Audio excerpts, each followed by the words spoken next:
یہی منہ مبارک کا قصہ حضرت خالد بن ولید رضی اللہ تعالی عنہ، کون ان کے نام سے واقف نہیں؟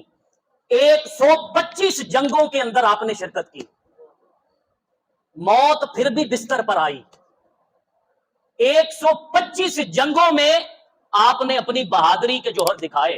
اور حضرت صفیہ اس حدیث کو روایت کرتی ہیں کہ ایک غزوہ کے اندر مسلمانوں کی کافروں کے ساتھ لڑائی ہو رہی ہے، جبکہ حضرت خالد بن ولید زمین سے کوئی چیز تلاش کر رہے ہیں، ہر ایک لڑائی میں مصروف ہے، صحابہ کرام شہید ہو رہے ہیں، لیکن حضرت خالد بن ولید کا جنگ میں دھیان ہی نہیں اور وہ زمین پر کوئی چیز تلاش کر رہے ہیں۔ جب وہ جنگ ختم ہوئی تو کسی نے پوچھا کہ خالد بن ولید آپ کیا کر رہے تھے جنگ کے اندر؟ آپ زمین سے کوئی چیز تلاش کر رہے تھے جبکہ صحابہ کرام شہید ہو رہے تھے۔ تو آپ نے فرمایا کہ میری ٹوپی گم گئی تھی، میں وہ ٹوپی تلاش کر رہا تھا۔ کسی نے حیرانگی کے عالم میں پوچھا، ادھر صحابہ کی جانیں جا رہی تھی، ادھر آپ ٹوپی تلاش کر رہے تھے، اس ٹوپی میں ایسا خاص کیا تھا؟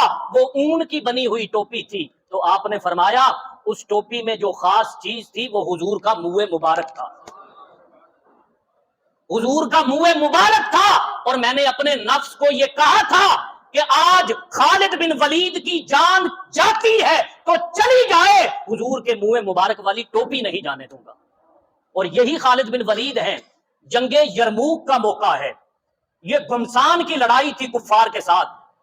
حضرت خالد بن ولید کو حضرت ابو رافع نے کہا کہ خالد لگتا ہے آج ہماری موت کا وقت آ گیا ہے۔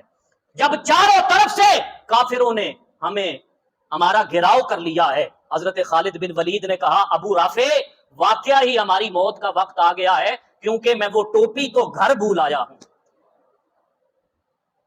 ادھر خواب میں حضور علیہ الصلوۃ والسلام نے ایک صحابی کو خواب میں یہ اطلاع دی کہ جاؤ میدان جنگ میں خالد بن ولید مشکل میں ہے۔ حضور کے وصال کو بہت عرصہ گزر چکا۔ جب جنگ یرموک کی لڑائی ہوئی تو حضور نے خواب میں حضرت ابو عبیدہ بن جراح کو آ کر یہ اطلاع دی کہ ابو عبیدہ تم یہاں پر سو رہے ہو، وہاں خالد بن ولید مشکل میں ہے۔ حضرت ابو عبیدہ بن جراح نے بیدار ہوتے ہی ایک دستہ تیار کیا اور یرموک کی طرف روانہ ہوئے، اور کیا دیکھتے ہیں کہ ان سے آگے ایک سوار بڑی تیزی میں جا رہا ہے۔ آپ نے اپنے ساتھیوں کو کہا کہ یہ کون سوار ہے جو ہمارے آگے آگے جا رہا ہے، ذرا جا کر پتہ تو کرو۔ چند سوار تیزی میں آگے بڑھے اور آگے جا کر انہوں نے اس گھوڑ سوار کو روکا اور کہا کہ ابو عبیدہ بن جراح پوچھ رہے ہیں کہ تم کون ہو، اپنا تعارف کرواؤ۔ انہوں نے اپنے چہرے سے نقاب پلٹا تو وہ حضرت ام تمیم تھی جو خالد بن ولید کی بیوی تھی، اور انہوں نے کہا کہ جب ابو عبیدہ نے یہ کہا کہ خالد بن ولید مشکل میں ہے تو میں نے کہا خالد بن ولید مشکل میں کیسے ہو سکتے ہیں؟ ان کے پاس تو حضور کے منہ مبارک والی ٹوپی ہے۔ جب میں نے دیکھا کہ وہ ٹوپی گھر پر ہی رہ گئی تو میں سمجھ گئی کہ خالد بن ولید واقعہ ہی مشکل میں ہے۔ تو حضرت ابو عبیدہ بن جراح نے کہا آپ اپنا سفر جاری رکھیے اور جلد از جلد یرموک میں پہنچیے۔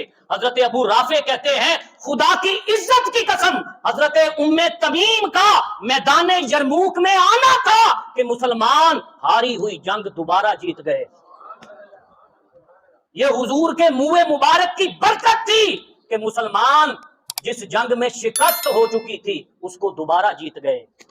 یہ برکات ہیں وجود مصطفیٰ صلی اللہ علیہ وآلہ وسلم کی۔